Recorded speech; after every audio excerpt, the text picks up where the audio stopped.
pertama saya akan menjelaskan secara singkat profil perusahaan Indosat. Perusahaan Indosat merupakan salah satu penyedia jasa telekomunikasi internasional yang pertama di Indonesia yang berdiri sejak tahun 1967. Pada tahun 1980, PT Indosat resmi menjadi milik pemerintah 100%. Seiring berjalannya waktu, pada tahun 1994, PT Indosat menjadi perusahaan publik yang terdaftar di Bursa Efek Indonesia dan New York Stock Exchange dengan saham yang dimiliki pemerintah sebesar 65% dan milik publik adalah 35%. PT Indosat Tbk menawarkan saluran komunikasi untuk pengguna telepon genggam, baik dengan pilihan prabayar maupun pasca bayar dengan merek M3 Ooredoo. Nah, selain itu perusahaan ini juga menyediakan saluran komunikasi untuk telepon tetap yang termasuk sambungan langsung internasional atau IDD, International Direct Dialing. Selain itu, Indosat juga menyediakan layanan multimedia, komunikasi data, dan internet. PT Indosat juga melakukan rebranding pada tahun 2015, tanggal 19 November. Dia melakukan perubahan identitas dan logo yang semula seperti yang sudah tertera gambar seperti di samping menjadi seperti ini. Lalu itu sesuai dengan visi dan misi yang sudah diterapkan sejak dulu, yaitu visinya menjadi perusahaan telekomunikasi digital terdepan di Indonesia dengan misi yang pertama adalah layanan produk yang membebaskan, yang kedua adalah jaringan data yang unggul, yang ketiga memperlakukan pelanggan sebagai sahabat, dan yang keempat adalah transformasi digital. Nah, untuk mewujudkan visi dan misinya, PT Indosat selalu menanamkan nilai-nilai yang sudah ditetapkan, yang selalu ditanamkan di dalam perusahaan, yaitu terpercaya dengan selalu berpikir positif dan konsisten dalam perkataan dan perbuatan yang dilakukan oleh perusahaan, yang sangat terpuji dan dapat diandalkan. Yang kedua adalah tekad menjadi yang terbaik, di mana perusahaan akan selalu bersemangat untuk mencapai keunggulan dan dengan melakukan kebaikan, perbaikan, dan penyempurnaan yang berkesinambungan. Yang ketiga adalah cepat dengan dalam memecahkan berbagai masalah, mengambil keputusan, dan bertindak serta beradaptasi. Selain itu, PT Indosat juga menanamkan nilai yang berjiwa muda dan peduli, di mana di sini adalah selalu bertindak secara dinamis, energik, dan berani dalam membuat inovasi-inovasi baru. Saya akan menjelaskan analisis SWOT-nya pada PT Indosat. Yang pertama saya akan menjelaskan strength atau kekuatan dari PT Indosat. Yang pertama, pengalaman mengelola bisnis telekomunikasi internasional. Yang kedua, kekuatan manajemen dan budaya perusahaan. Yang ketiga, produk dan jasa yang luas. Yang keempat, teknologi yang mutakhir pada peralatannya. Yang kelima, kualitas produk dan jasa. Yang keenam, image perusahaan yang baik. Yang ketujuh, memiliki fasilitas yang lengkap dan baik untuk karyawan maupun pelanggan. Yang kedelapan, memiliki kualitas dan kuantitas yang baik. Yang kedua, ada weakness atau kelemahan. Itu yang pertama, kelemahannya adalah rentannya likuiditas perusahaan akibat besarnya kewajiban yang dimiliki. Kedua, kurangnya kebiasaan bersaing secara ketat akibat kenikmatan hak duopoli yang dimilikinya. Yang ketiga, diversifikasi yang berlebihan seperti pada perusahaan anak. Yang keempat, afiliasi yang kurang menguntungkan. Yang kelima, traffic voice dan SMS yang sering penuh hingga menyebabkan terjadinya error. Yang ketiga, ada opportunity atau peluang, yaitu yang pertama, besarnya pasar domestik yang belum tergarap. Yang kedua, perluasan usaha baru yang melingkupi bisnis inti yang cukup menguntungkan. Yang ketiga, bisnis telekomunikasi global yang cukup menjanjikan. Yang keempat, semakin meningkatnya hubungan pelanggan, maka akan memicu perusahaan untuk meningkatkan teknologi jaringan untuk para pelanggan sehingga lebih mempermudah hubungan perusahaan dengan para pelanggan. Yang kelima, memiliki hubungan pada tingkat internasional. Yang keempat, masyarakat Indonesia merupakan masyarakat yang konsumtif, di mana setiap individu tertarik untuk mencoba sesuatu yang baru, di mana produk tersebut mampu memenuhi kebutuhan mereka. Yang keempat, ada threat atau ancaman. Sini ada 4 ancaman dalam PT Indosat. Yang pertama adalah kompetisi global yang memasuki pasar domestik. Yang kedua, ancaman masuknya pedagang baru. Yang ketiga, ancaman dari barang atau jasa pengganti. Yang keempat, ada paying yang menawarkan harga produk yang lebih murah. Saya di sini akan melanjutkan tentang laporan keuangan PT Indosat Tbk. Yang pertama, analisis horizontal. Analisis horizontal neraca, signifikansi dari kenaikan dan penurunan dalam pos-pos yang ditunjukkan pada tampilan di atas tidak dapat sempurna dievaluasi tanpa informasi tambahan. Meskipun total aset pada akhir tahun 2017 adalah sebesar minus Rp177.664 atau 0%, dan di tahun 2018 sebesar Rp2.478.547 atau 5% lebih tinggi dibanding 2017.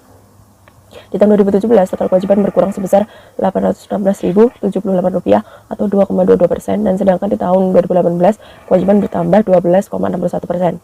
Untuk ekuitas pemegang saham sebesar 5% di tahun 2017 dan menurun sebesar 22% di tahun 2018. Nah, kelihatannya pengurangan sebesar Rp17.574.993 di tahun 2016 sebagian besar digunakan untuk utang obligasi, dan begitupun di tahun seterusnya. Aset lancar. Nah, kenaikan atau penurunan dalam piutang dapat disebabkan karena perubahan dalam persyaratan kredit atau perbaikan kebijakan penagihan. Dan demikian pula penurunan tetapan kenaikan dalam persediaan selama periode ketika penjualan meningkat atau menurun dapat mengajukan perbaikan atau masalah dalam manajemen persediaan. Perubahan pada masa belajar yang disajikan di tabel kelihatannya masih belum stabil. Laba rugi komparatif horizontal. Kenaikan dalam jumlah pendapatan di tahun 2017 tidak memiliki pengaruh yang cukup signifikan atau menguntungkan terhadap kinerja operasi karena pada tahun berikutnya pendapatan menurun. Ada banyak faktor yang mempengaruhi kenaikan atau penurunan pendapatan di perusahaan tersebut, seperti seluler multimedia atau komunikasi data merupakan pendapatan dari PT Indosat Tbk. Dilihat dari jumlah beban di tahun 2017 menurun 3% dan di tahun 2018 naik menjadi 9%. Hal ini akan mempengaruhi pendapatan atau penghasilan perusahaan.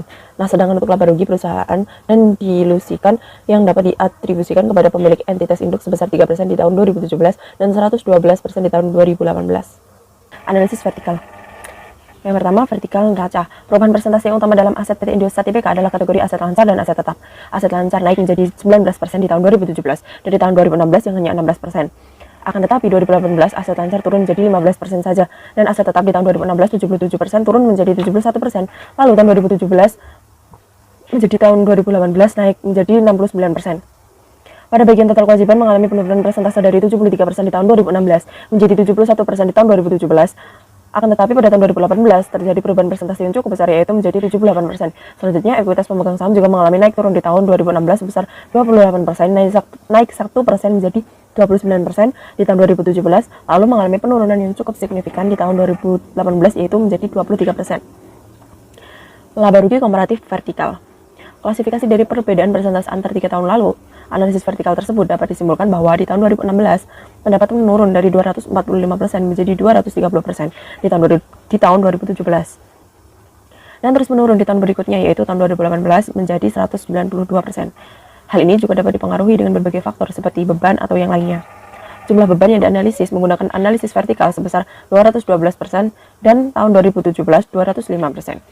Dan laba rugi perusahaan dasar dan dirugikan yang dapat didistribusikan kepada pemilik entitas induk di tahun 2016 sebesar 0% dan di tahun 2017 juga sama, tetapi 2018 menjadi 4%. Dalam laba rugi, ada banyak faktor yang mempengaruhi pendapatan menurun atau meningkat, seperti halnya penjualan bersih atau bertambahnya beban atau berkurangnya penjualan atau modal yang dapat membuat perusahaan berutang pada pihak bank atau sebagainya. Yang ketiga, analisa tren. Nah, perkembangan laporan keuangan 3 tahun terakhir pada PT Indosat Tbk yaitu yang pertama, uang kas per 31 Desember 2017 sebesar 91% dari tahun dasar atau tahun 2016. Nah, saldo uang kas per 31 Desember 2018 sebesar 56%. Nah, jika perkembangan 3 tahun terakhir diamati, terlihat bahwa saldo uang kas PT Indosat Tbk pada setiap tahunnya mengalami penurunan, dan hal ini kurang bagus bagi perusahaan. Nah, data lain dari neraca menunjukkan utang lancar akhir tahun 2016 Rp19.086.592, sedangkan akhir tahun 2017 sebesar Rp16.200.457, maka indeksnya adalah Rp16.200.457 dibagi Rp19.086.592 dikali 100%, yang hasilnya 85%. Artinya, hutang lancar per 31 Desember 2017 sebanyak 85% dari hutang lancar per 31 Desember 2016. Nah, jika diperhatikan dalam waktu 3 tahun, besarnya hutang lancar dibandingkan dengan tahun dasar mengalami penurunan dan kenaikan, akan tetapi jumlah utang berada di sekitar 16-21 juta rupiah. Cash flow. Yang pertama, arus kas dari aktivitas operasi. Dapat dilihat di tabel bahwa arus kas bersih yang diperoleh dari aktivitas operasi tahun 2017 mengutamakan atau menggunakan analisis horizontal sebesar minus 8%, dan di tahun 2018 minus 54%. Untuk analisis vertikalnya pada masing-masing tahun yaitu 100%. Dan tren dalam arus kas bersih yang diperoleh dari aktivitas operasi sebesar 100% tahun 2016, 90% tahun 2017, dan 43% tahun 2018. Yang kedua, aktivitas investasi. Dapat juga dilihat di tabel bahwa arus kas bersih yang digunakan untuk aktivitas investasi tahun 2017 menggunakan analisis horizontal yaitu sebesar minus 7%, dan di tahun 2018 sebesar minus 20%. Untuk analisis vertikal di tahun 2016, 17, 18 sama seperti tahun-tahun masing-masing yaitu 100%. Nah, analisa tren 2016 sebesar 100% dan 2017 93%, dan yang terakhir 2018 sebesar 75%. Yang ketiga, aktivitas pendanaan. Arus kas bersih yang digunakan untuk aktivitas pendanaan PT Indosat Tbk di tahun 2017 menggunakan analisis horizontal sebesar minus 50%, dan tahun 2018 minus 70%, di tahun 2016, 17, 18 masing-masing sebesar 100%.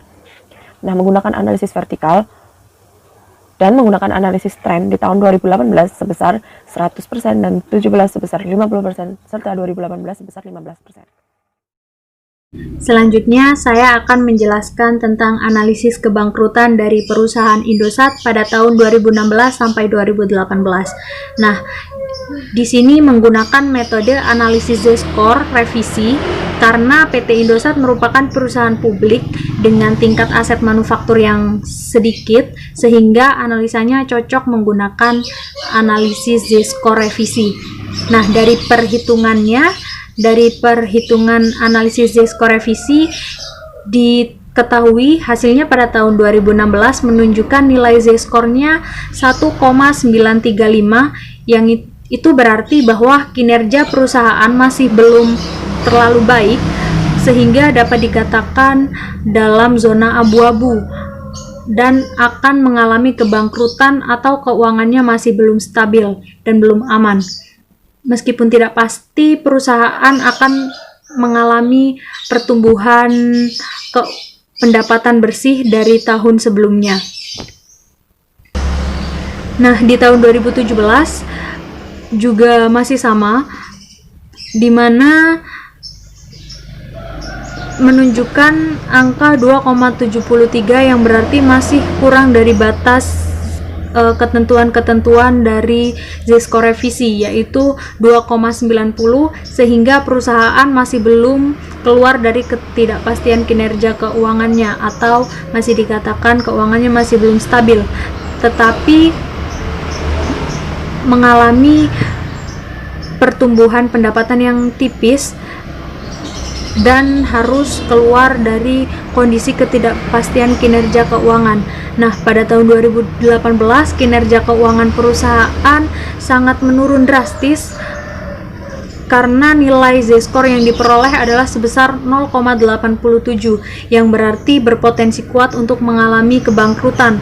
Sebenarnya ekonomi distress ini sudah terlihat dari ciri-ciri sebelumnya, di mana pada tahun 2018 pendapatan Indosat juga mengalami penurunan sampai 22,7% dari tahun sebelumnya.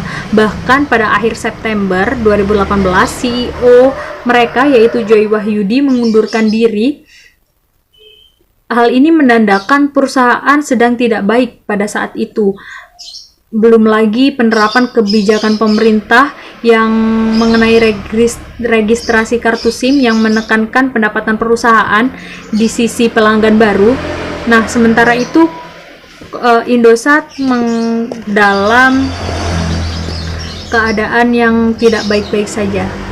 Nah, sementara itu Indosat dalam keadaan beradaptasi pertama kalinya pada saat 4G masuk, dan mereka sedikit kalah bersaing dengan kompetitor-kompetitor penyedia jasa telekomunikasi lainnya yang ada di Indonesia. Baik, sekarang kita akan masuk pada analisis rasio perusahaan Indosat tahun 2016 sampai 2018. Yang pertama kita masuk pada rasio likuiditas dengan berjenisnya sebagai yaitu current ratio atau rasio lancar. Rasio ini digunakan perusahaan untuk mengukur kemampuannya dalam memenuhi kewajiban jangka pendeknya. Dengan rumusnya aktiva lancar dibagi dengan utang lancar. Setelah kita hitung akun-akunnya kita masukkan nilainya, lalu kita bagikan dengan hasil yang telah kita dapatkan, yaitu kurang dari 1 atau 0,42, 0,5 dan juga 0,18, 0,13 maksud saya. Dari nilai tersebut dapat kita tarik kesimpulan bahwa kemampuan perusahaan dalam memenuhi kewajiban jangka pendeknya itu masih dipertanyakan atau diragukan. Yang kedua ada quick ratio atau rasio cepat. Rasio ini digunakan untuk memperkuat hasil yang telah didapatkan dari kalian rasio. Dari rumusnya yaitu kas ditambah surat berharga tambah piutang dibagi dengan utang wajar. Dan perhitungannya memang nilainya itu lebih dari 1 setelah kita hitung. Jadi memang dapat dikatakan kalau perusahaan Indosat ini dalam memenuhi kewajiban jangka pendeknya ini masih dipertanyakan. Kemudian kita masuk pada rasio leverage. Rasio leverage yang pertama ada debt ratio.